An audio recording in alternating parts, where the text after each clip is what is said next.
ईश्वर ने जब ये सृष्टि बनाई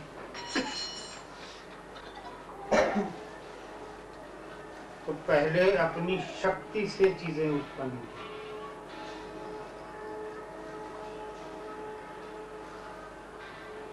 नदी, पर्वत, पेड़ पौधे, मिट्टी, रेत, सब अपनी शक्ति से बनाए।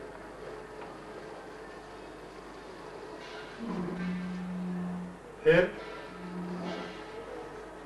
8 प्रकार के प्राणी बनाए जिनमें अपना अंश डाला।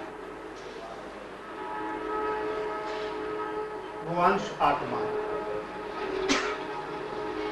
तो आत्माधारी 8 प्राणी ईश्वर की अपनी उपस्थिति के साथ अंदर से चलते हैं।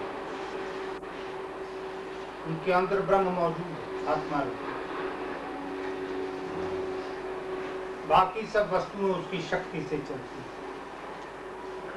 पेड़ उसकी शक्ति से पैदा होता है, बड़ा होता है, टूट जाता है।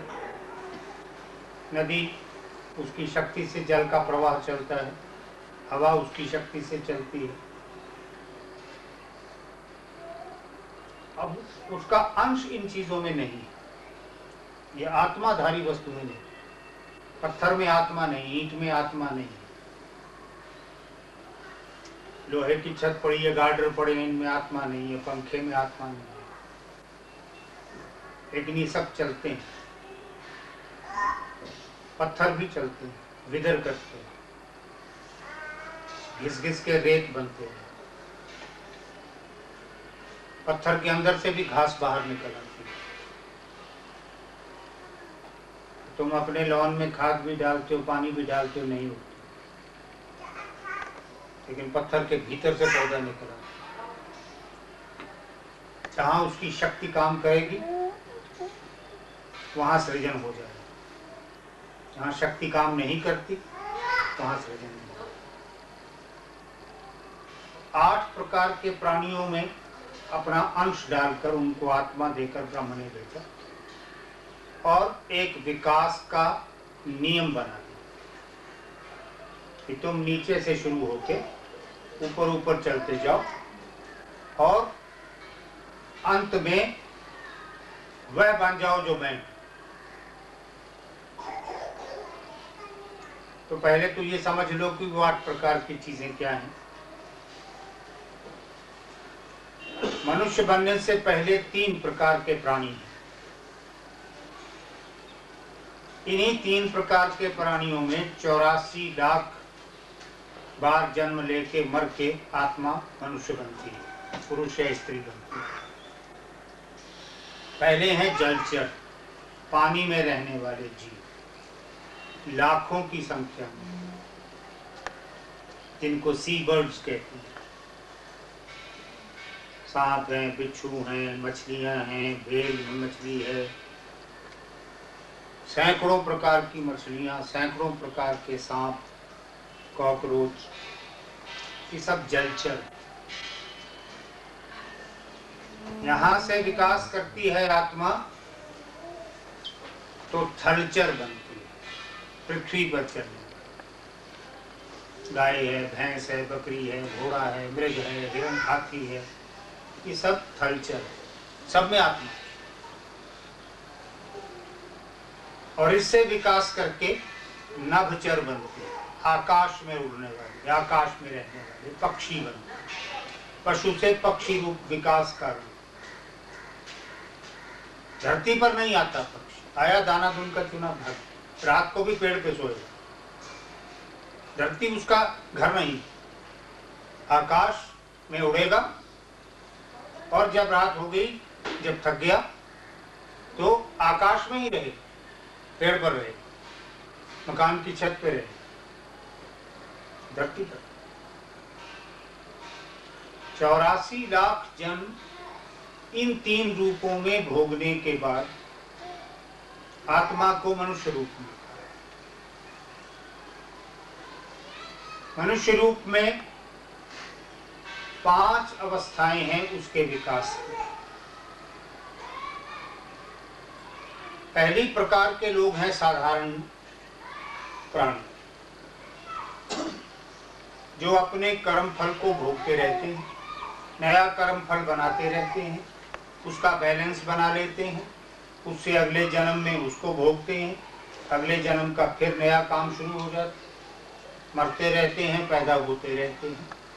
मायावी व्यक्ति, इनको ऋषियों ने नारकीय जीव कहा, ये नरक भोग रहे हैं।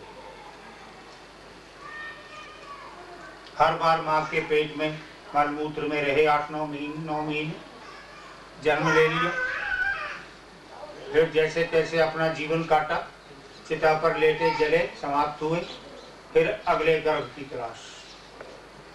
नरक भोग, नारकीय, साधारण लोग, मायावी लोग, जो माया में ही उलझे, माया ही उनका परम सत्य है।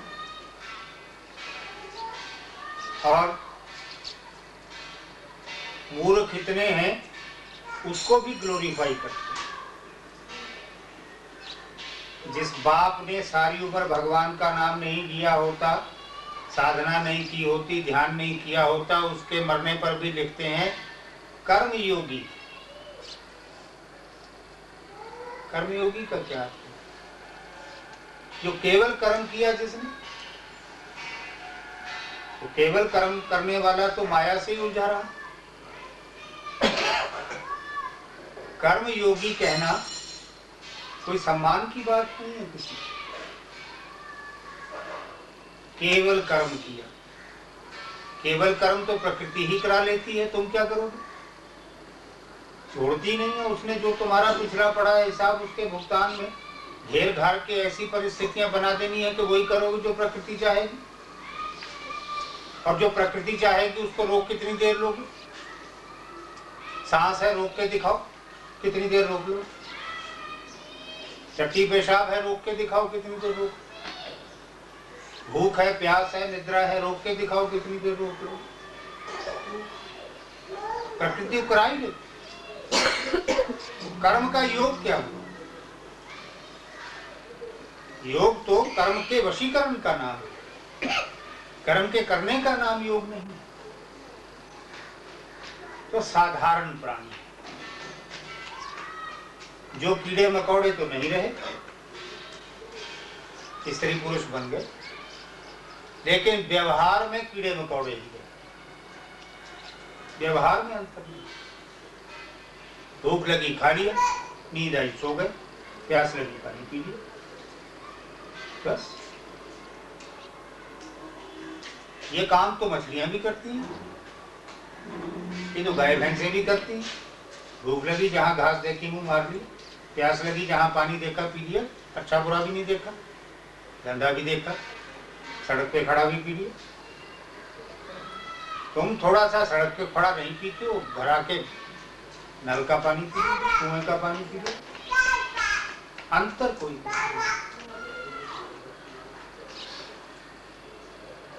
तो इसलिए परमात्मा ने विकास का मार्ग खोला और तुम्हारे हाथ में चाबी दी, चल लो। जब तुम मनुष्य बन गए, पुरुष या स्त्री बन गए, फिर विकास का मार्ग तुम्हारे सामने खुला है। आगे की 4 स्टेजेस जो हैं, 4 स्थितियां जो हैं, वो तुम्हारे लिए खुली पड़ी। तो पहली कोटि हुई साधारण प्राणी की, मायावी जीव की। दूसरी कोटि हुई साधक। इनमें से जो प्रबुद्ध आत्माएं होती हैं, वो साधक बनते हैं। प्रबुद्ध होना भी साधना की शुरुआत है। जिसके मन में विचार आ गया कि मैं ध्यान करूंगा, मैं ब्रह्म को पाऊंगा, मैं जन्म मरण से मोक्ष लूंगा, उसकी साधना शुरू हो गई विचार के आने से ही। जब तक विचार जन्म नहीं लेगा, तब तक कर्म नहीं बने।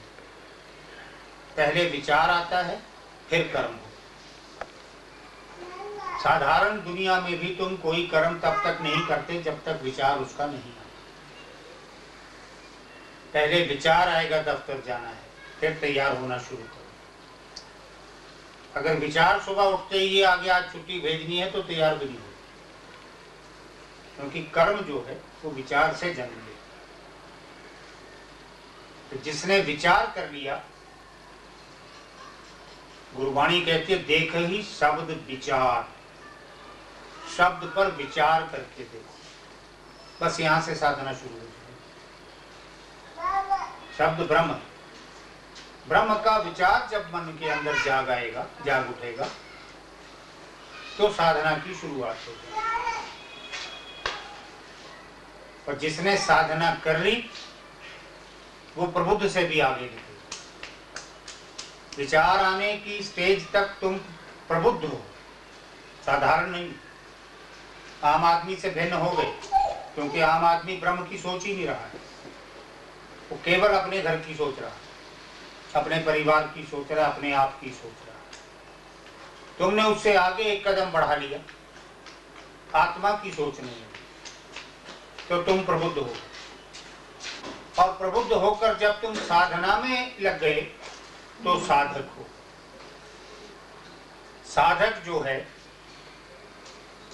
वो 3 प्रकार के कर्म अगर बैलेंस के साथ कर ले, अनुपात बिठा कर ले, तो फिर ये निश्चय हो जाता है कि उसका अगला जन्म नहीं है। 3 प्रकार के कर्म मैं तुम्हें कई बार समझा चुका हूं। शरीर के कर्म है, आत्मा के कर्म है, परोपकार के कर्म, 3 प्रकार के। तो शरीर के कर्मों में तो संसार है,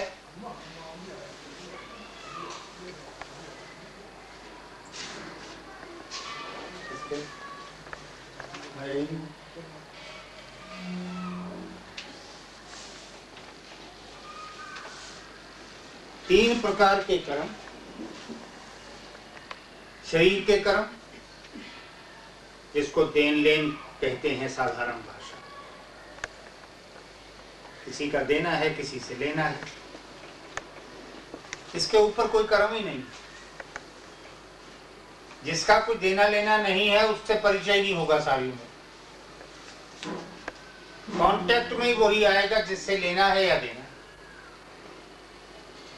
कभी भी हिसाब लगा के देखना, किसी आदमी से संबंध संपर्क बना, ना देना था ना लेना था, 4 दिन नहीं चला संबंध, टूट गया। जिससे देन लेन है वो संबंध कई साल चलेगा, शायद सारा जीवन चल जाए। पिछला इस जन्म का नहीं, पिछला देना। हम समझाते क्या है कि पोस्टपोन मत, टालो मत, ना देना टालो ना लेना टालो। लेना है तुरंत ले लो, देना है तुरंत दे दो, क्योंकि टालने में कर्म पोस्टपोन होता है। कर्म को पोस्टपोन नहीं, संग्रह नहीं होने देना। कर्म संग्रह होगा तो शायद फिर आना पड़े, मोक्ष के बाद भी आना पड़ सकता है, क्योंकि सृष्टि के नियम अनुसार तुम्हारा कर्म जब तक समाप्त नहीं होगा तुम ब्रह्म में लीन होकर ब्रह्म नहीं बनोगे। दूसरा है अध्यात्म कर्म, आत्मा का कर्म, ध्यान। शरीर को दे दिए 23 घंटे 24 में से 1 घंटा आत्मा को चाहिए, इससे ज्यादा आत्मा मांग भी नहीं रही। उसको ब्रह्म की ओर चल लेने दो, ब्रह्म तक पहुंच लेने दो। अगर पहुंच गई है तो ब्रह्म के पास ठहर लेने दो घंटा भर। ये आत्मा का कर्म। और तीसरा है परोपकार का कर्म, क्योंकि माया ईश्वर ने पैदा करी थी और माया ही सृष्टि को चला रही है, इसलिए उसमें सब भ्रमित हैं। तुलसीदास ने कहा तब माया बस जीव जड़, संतत फिर ही भूलान। संत भी भूल जाता है माया में, संत भी धोखा खा जाता है माया से। ऋषि विश्वामित्र मेनका के नृत्य से धोखा खा गए। तब माया बस जीव जड़ संतत फिर ही भुलान, तेहि पर क्रोध न करिए प्रभु कृपा सिंधु भगवान। क्रोध न करो प्रभु, इनको दंड न दो। ये अपनी इच्छा से नहीं भटके हैं, कि तेरी माया ने भटका। तो माया में भटकी हुई आत्माओं को माया से निकालने का कर्म जो है उसको परोपकार कहते हैं।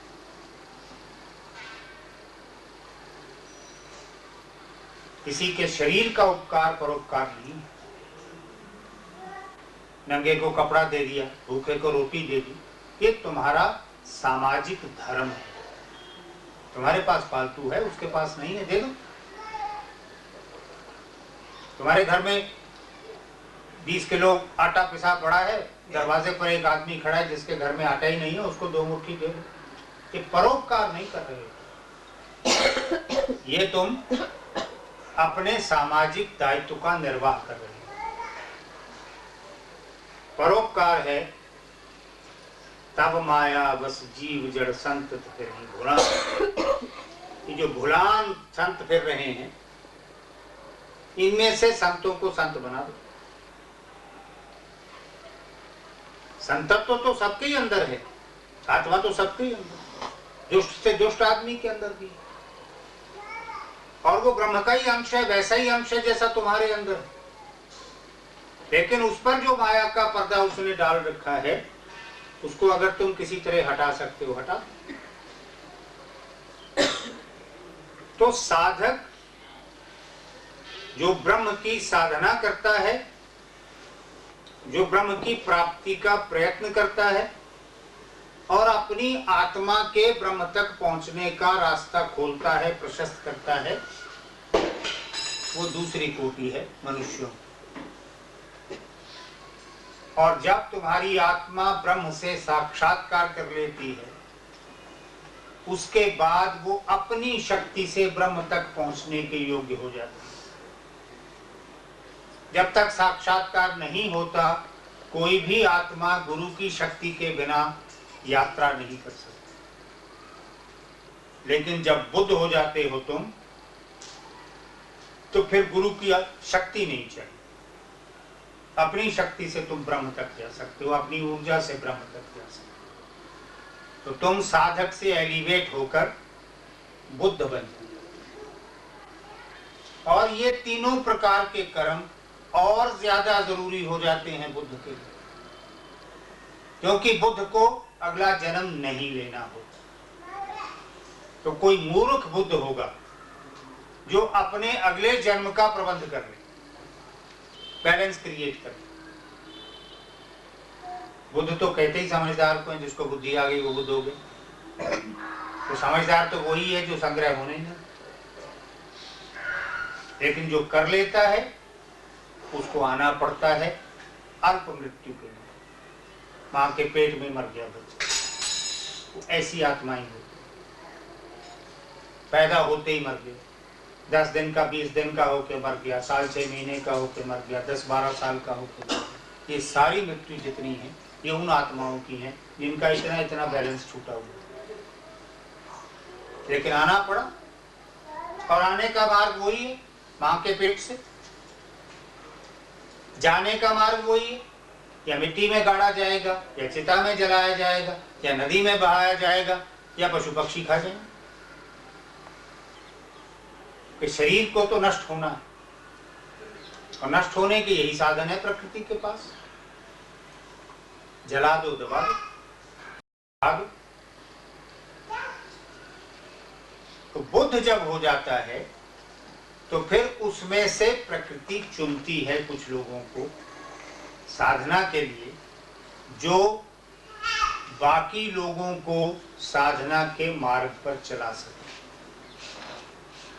जिनके पास ऊर्जा का भंडार इतना हो कि वो कहीं भी बैठकर अपनी ऊर्जा कहीं भेज सकें, संचारित कर सकें, उनको सिद्ध है। गुरु जितने हैं वो सब सिद्ध होते हैं। अगर सिद्ध नहीं है और गुरु का कर्म कर रहा है तो अपने को भी धोखा दे रहा है, दूसरे को भी धोखा दे रहा है। जिसके पास ऊर्जा के संचार का माध्यम नहीं है, वो सिद्धि नहीं है, तब तक वो गुरु नहीं है। उपदेशक हो सकता है, कथावाचक हो सकता है, ग्रंथी हो सकता है, पाठी हो सकता है, गुरु नहीं। और किसी एक आध को कई सदियों में प्रकृति चुनती है धरती पर ब्रह्मत्व देने।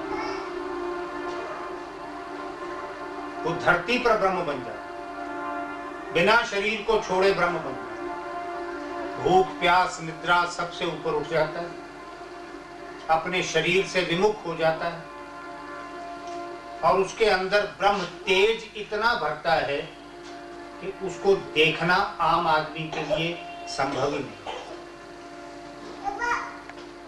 ऐसे बहुत से सिद्धों का तुम्हें पता है, हमें पता है, जो निर्वस्त्र होकर के भूख प्यास निद्रा से ऊपर उठ गए। सबसे पीछे की ब्रह्म एक स्त्री थी, लल देवी, ललदेव कहते हैं, लल्लेश्वरी कहते हैं कश्मीर में। तुम अनुमान करो तो 20-21 साल की जवान खूबसूरत गोरी चिट्टी लड़की, बेहद खूबसूरत लड़की, निर्वसन नंगी बिल्कुल श्रीनगर के बाजार में से निकलती है। किसी ने देखा ही नहीं, किसी आंख ही नहीं उठी किसी।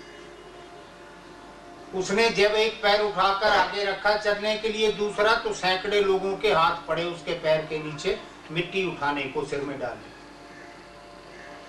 पूरे कश्मीर में कोई एक व्यक्ति उस जमाने में ऐसा नहीं था जिसने लल्लेश्वरी का चेहरा या शरीर देखा।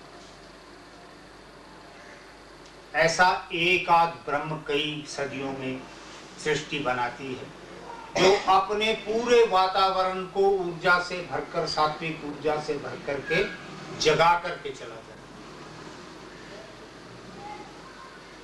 तो समझाना मैं तुम्हें जो चाह रहा हूं वो सिर्फ ये है कि प्रकृति ने विकास का नियम बनाया और तुम्हें उसी विकास के क्रम में जलचर, नभचर, थलचरों में से निकालते हुए मनुष्य और मनुष्यों से साधक और साधक से बुद्ध बनाया है।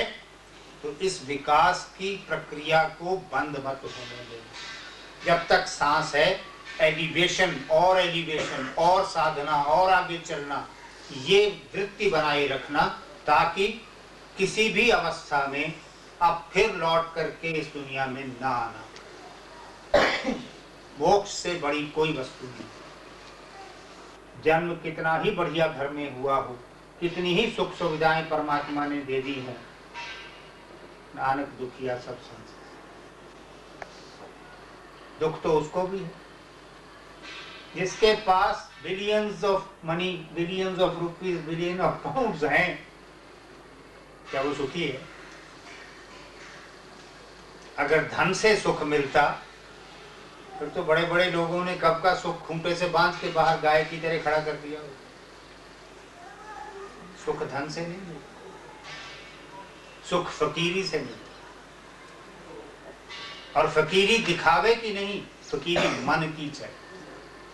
तन की फकीरी धोखा है। एक भिखारी मरता है, उसके घर से कई हजार रुपया निकलता है, काहे की फकीरी? वो तो संग्रह कर रहा है। फकीरी तो मन की। सब भरा पूरा छोड़ के बीच में से उठ के कमल की तरह से खड़े हो जाओ फूल के ऊपर। सारी खुराक पानी में से ले रहा है, कीचड़ में से ले रहा है, पत्ते को पानी नहीं लगने दे रहा ऊपर। आत्मा तो वो फूल है। इस फूल को माया से बचा के रखा।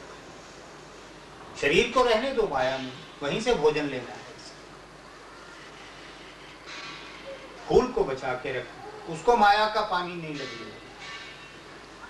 तो विकास की ओर देखना, आध्यात्मिक उन्नति की तरफ देखना, एलिवेशन की तरफ देखना, कैसे और ऊपर और ऊपर और ऊपर। जैसे हम शरीर में ऊर्जा की अवस्थाएं अनुष्ठानों से उठाते हैं, उसी प्रकार से साधना के मार्ग में आगे बढ़ने की इच्छा रहनी चाहिए। स्टैंड स्टिल नहीं, बस हो गया साक्षात्कार हो गया, बस ये इतने से काम नहीं चल रहा। साक्षात्कार हो गया तो तुम बुद्ध हो गए, बुद्ध हो गए तो जिम्मेदारी दोगुनी हो गई, और सिद्ध हो गए तो चौगुनी होगी। ये तो बढ़े, तो विकास की तरफ चलना है और अपनी आंख और कान खुले रख के चलना है, क्योंकि माया भुलावा देगी। अगर तुम चैतन्य हो, जागृत हो, अगर तुम्हारा संकल्प दृढ़ है, तो माया भी क्या करेगी।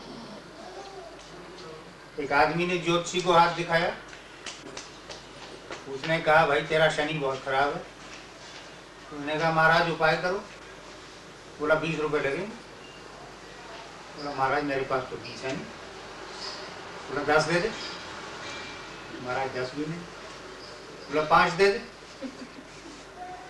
5 भी नहीं है। तो तेरे पास है क्या? बोला 2 आने हैं। मैंने कहा जा, शनि तेरा क्या बिगाड़ लेगा?